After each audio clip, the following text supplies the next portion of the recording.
So a few weeks out from your next fight, Jason, how has camp preparation and such been so far? Yeah, I mean, it's been good. I've kind of known about the fight for a while, so I wouldn't say I've been in a training camp for months, but I've been preparing for this fight for quite a long time.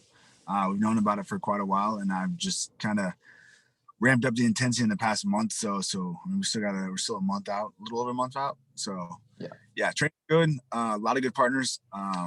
I've been doing a lot of training with Julian Marquez, who's fighting on Saturday. We talked about that. Um, just because he's bigger, kind of like my opponent's bigger than I am. His opponent's my size. Miko is about my size and kind of my style a little bit too. Yeah. So we've been training partners for each other. So yeah, just a lot of hard work, a lot of grinding every day. 100%. And let's just very briefly touch on your last fight. Your first win in the UFC, a second round submission over Cole Williams. Can I ask, what did that feeling feel like to get your first UFC victory? Man, it's hard to put into words. Like I don't know if you've seen the pictures or seen my reaction afterwards. But man, I was pretty ecstatic about it. I couldn't really you can't bring it all in. You know what I mean? It's your first UFC win. Like there's such an amount of emotions that it's hard to even just comprehend or understand at that moment in time. And all I could just do is pretty much just scream and smile. And that's how it felt. Man, to be honest with you, it was weird. And I've said this to a couple people, like it almost seemed too easy. Like I expected Cole Williams to be a little bit tougher of a fight, and it just wasn't. And that I don't. It's gonna sound weird, but it didn't take away from the victory, but it made it a little less. If that makes sense. But I mean, Yeah. you still get a victory, so I ain't mad about it. Yeah, it seemed the commentary team going in kept saying that they thought you needed to keep it on the feet. But once you did get it to the ground, you seem to have a very big advantage in the grappling. Yeah, our game plan was to. I mean, the game plan changed like the day of weigh-ins. We were gonna shoot on him early. We were gonna actually shoot on probably like the first minute and a half, 2 minutes of the fight. Just to kind of get him thinking about wrestling, thinking about less than strike, because everybody thought I was going to strike with him. So if I shoot a takedown in, it kind of makes him think about, oh, I can't just think about his striking.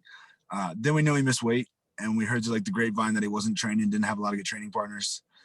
So literally, we just weighed in. We get back in the car, and Krause is like, "Hey, we're changing the game plan." I'm like, "The fight's tomorrow, man. What do you mean we're changing the game plan?" He's like, "We're shooting the first 30 seconds." I was like, "Okay." I was actually just planning on shooting the first 30 seconds and kind of just coming up to strike, but I grabbed that leg and it just seemed so easy that the takedown just kind of just flowed from there. And once I got him down, I knew it was game over. So had to stay there. Yeah. And there's that great moment in the second round where you pick him up and you carry him to your corner. Can I ask, how much of a benefit is it being so near to your corner where they can give you specific advice in that situation? Oh man, I feel like Krause and Trey were like in the fight with me. Like I put him in my corner and Krause is, I mean, what, 3 feet away from me tops. And there was a point where I cut Cole Williams, I cut his forehead, and Krause like, oh, you got to cut. I'm like, yep, I see that. Like,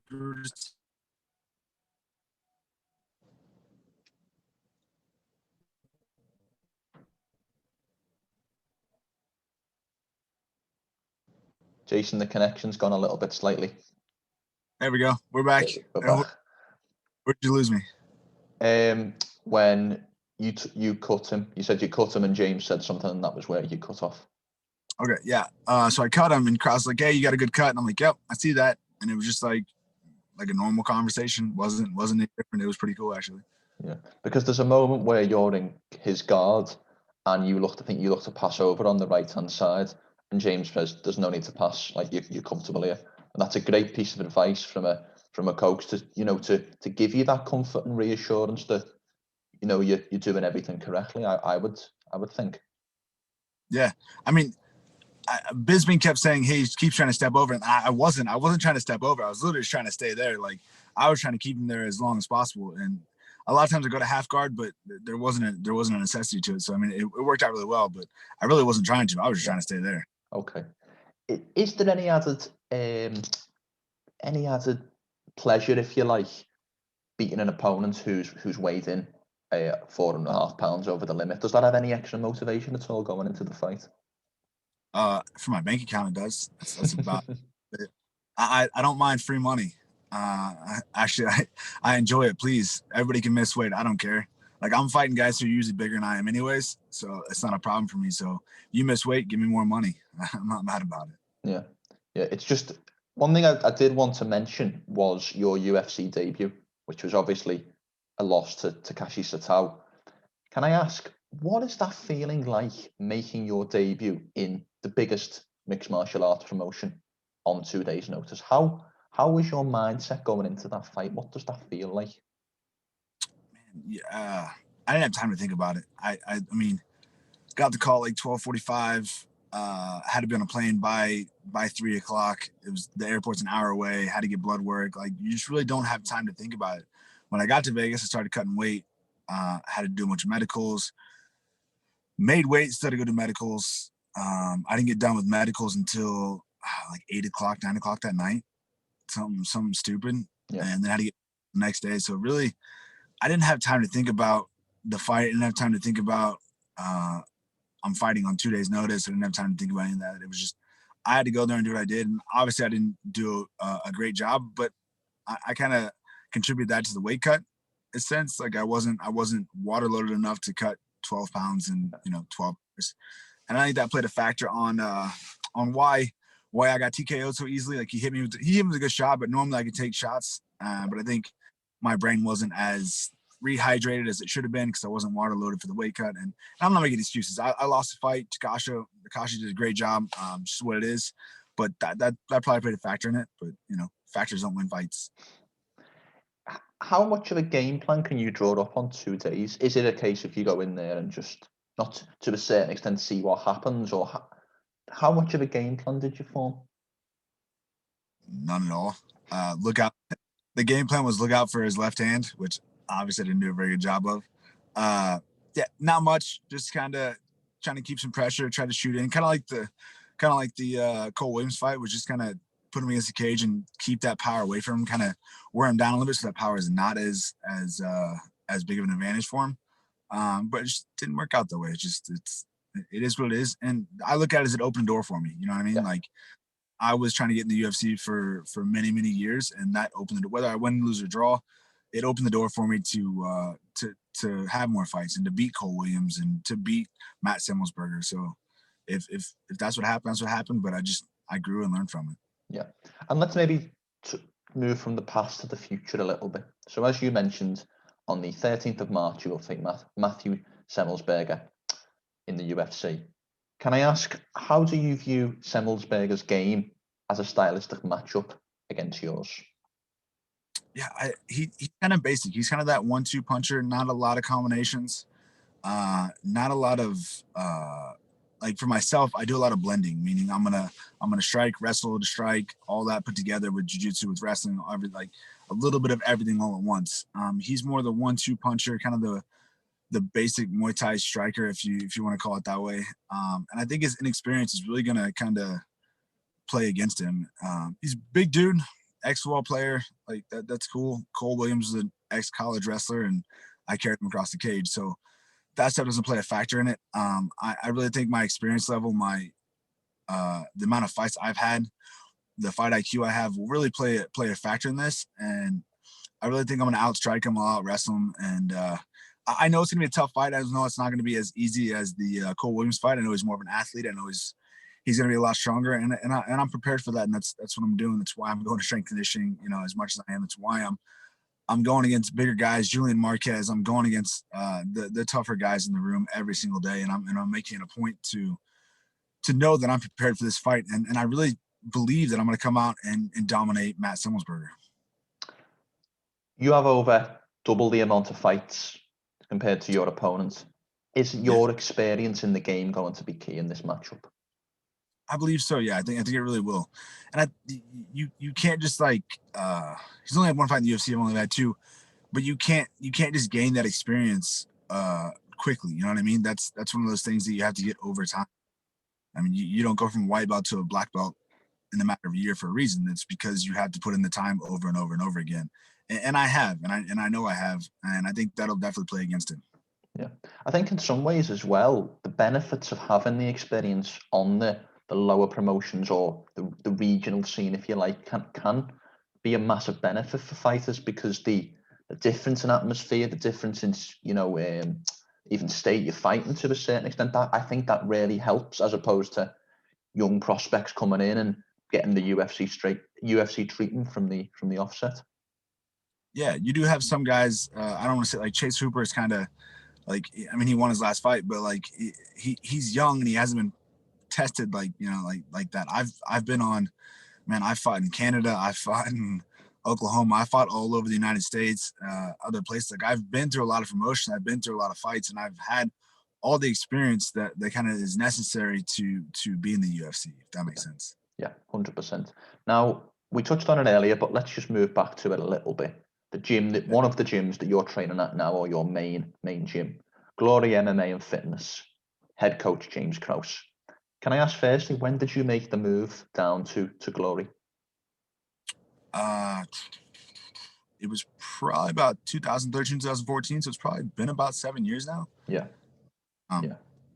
I was training with Jason High and LC Davis at their gym. Great gym. Wasn't getting the training partners I thought I needed. And so I went to Glory and just kind of found a home there.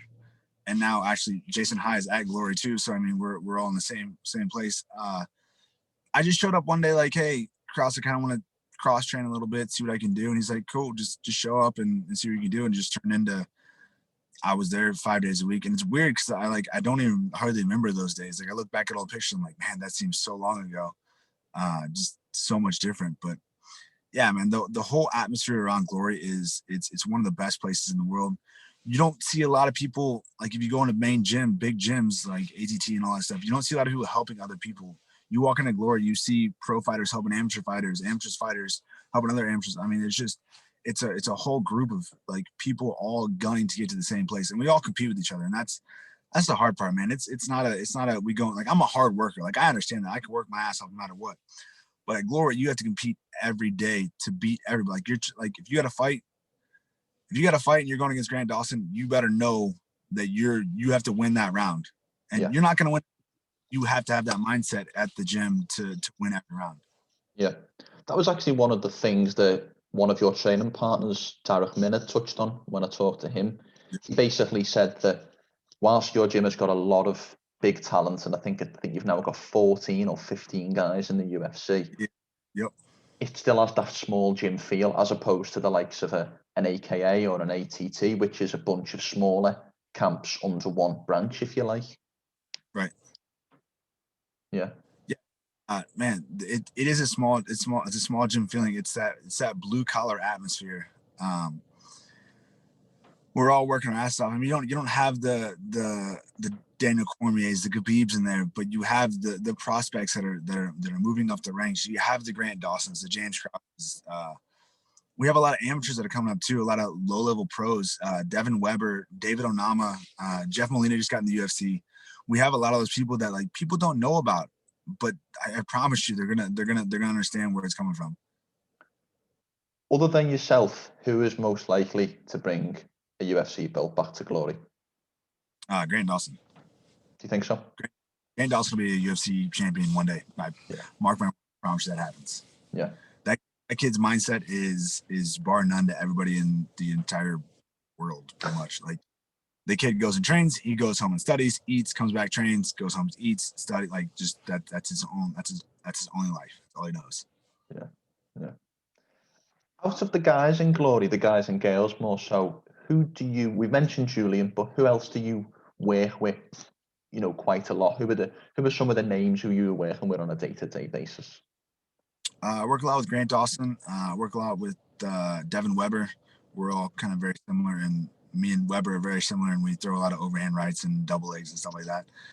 I mean, work with Krause, Mike Breeden. I don't even know who Mike Breeden is. He's on the Contender Series. Lost, but pretty much got calf kicked to death, but still came back in the third round and was trying to murder the dude. Like that dude's a savage. Yeah. A lot of those guys. We got a couple guys that don't really know about, that people don't know about, but they're just good fighters too. There's a lot of guys, I think, out of Glory in a similar position to yourself. Some of the guys I've actually spoke to, such as yourself, such as Kevin Kroom, such as Tarek Minna, who have had these great careers, but then have maybe moved to glory, and James and others have improved the game, and now you've kind of begun your UFC journeys under James's and Glory's improvements. Yeah, I mean, I think all those careers are just kind of testaments to the camp that James Krause put together. He puts together an organized system, not an organized system for his benefit, an organized system that benefits your game, right? And he gives you the creative freedom to kind of understand, okay, if this works for you, we don't do a lot of technique. It's more concepts. Like, okay, this might work here, this works here, not okay, you're doing a triangle on armbar. Like, this is the concept that will play off on this. And I think that gives people the creative freedom to understand that this works for my game, this doesn't work for my game, and it just organizes your own system in multiple different aspects of the MMA game, which is pretty neat. It's something that I don't think a lot of coaches do. I think you walk into a lot of gyms, you're like, all right, we're doing this, and this, and Krause is like a lot of times I'll ask Krause, can we do this or this? He's like, yes. I'm like, well, that didn't help me at all. But at the same time, it's like, it does, because you can do both, just understand when and why. Yeah. I think James as well has always been a very smart fighter, a very calculated fighter. I think that shown most in one of his losses, his most recent loss to Trevin Giles, where he fought on a day's notice. Loss. I did score that fight for James, but I'm a very big fan of Trevin, so I just thought it was a great fight, to be honest. Yeah, it was. Yeah. What I mean by that is to come in with, obviously we saw his gas kind of fade towards the end, but to come in with a very strategic, a very measured game plan on a day's notice was extremely impressive. Yeah, I mean, his fight IQ it's top level. It's literally, I love training with him, and I hate it at the same time, because it's like we'll hit mitts and he'll know what I'm doing before I do it. I'm like, this is stupid. Just he's so intelligent in the fight game, and that's a testament to his studying and his mindset he puts into the game. You know what I mean? He does a lot very similar to Grant Dawson.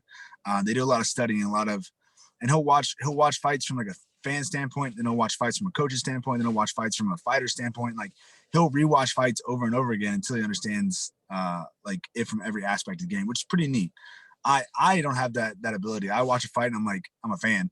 Like, cool. I'll watch from a fighter standpoint, but like, I can't break that stuff down the way he does, and he's very intelligent about that. Yeah, 100%. Yeah. Jason, final question, because I know you've got to go in a second. Give me a prediction for the 13th of March. What happens in your fight? TKO round 2. I really plan on break him down. First round, I'll kind of hold him down, just kind of beat him up a little bit, and then second round, I think I'll really break him and just wear him down. And that's going to be a TKO, not a submission. I'll take either one, but I want to TKO him. I wanted to TKO Williams, but he just gave it to me. Like, I looking back at him, like, man, I had so much dominance in that fight that I could have done whatever I wanted to. But it's my first UFC win. I'm like, I'm just going to take whatever comes down. I'm trying to go came, and I felt it. And I got to win to that. But I feel like if I could have just relaxed a little bit, I could have TKO'd him, no problem. Yeah, in that kind of last sequence, if you like, there was a lot of things, because he turns his back at one point, doesn't he? And Cormier, I think Cormier, somebody says that he's given his back to someone who's has got 7 submissions by a rear naked choke, and then he turns back and you get the arm triangle. As you say, you could have easily hit him with punches and elbows and probably finished that fight too. So yeah. And it's weird, because I'm not like a super jiu-jitsu guy. Like, I'm not a super like, you're not going to see me take somebody's back and rear naked choke them like all night. As most of my rear naked choke wins are like strikers who I just hit really hard and they take a shit shot and then I'm ready to choke them. Like, that's a lot of what happens. And I'm okay with that. Winning's winning, man. Yeah, it is. Yeah, it is. And that's, to a certain extent, all that it's about, isn't it? Of course. Yeah. That's all it's about. Yeah, superb. Jason, thanks for your time today. It was very much appreciated. Of course, man. I appreciate having me on. Thank you for letting me talk. Brilliant. Before we finish, how can people find you on social media? Instagram, the Vanilla Gorilla, the _ Vanilla Gorilla. Twitter, I think it's the Van Gorilla. I'm not on Twitter too often, mostly on Instagram. That's kind of my main social media page. But yeah, hopefully one day I'll get like a YouTube vlog or something like that, like Kevin Krum and Grant Dawson got going. Kids these days. Can I ask as well, and what it was something I did want to touch on, where does the nickname the Vanilla Gorilla come from? It came from me being fat one time. No. So I made a cut to 55. My last amateur fight was at 55. And it was a terrible cut. I did it completely wrong. So after the fight, I blew up to like 198 pounds. Like I was a pretty big boy. I still had a six pack, but I was beefy. You could tell it was different. And my coach, Jason Hyde, at the time, man, I'm a very athletic. I'm a very athletic person. We've lost you again, Jason. Yep, I saw that.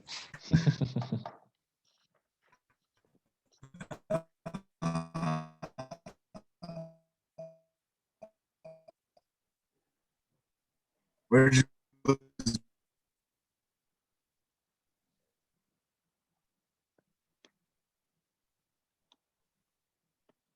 You still there?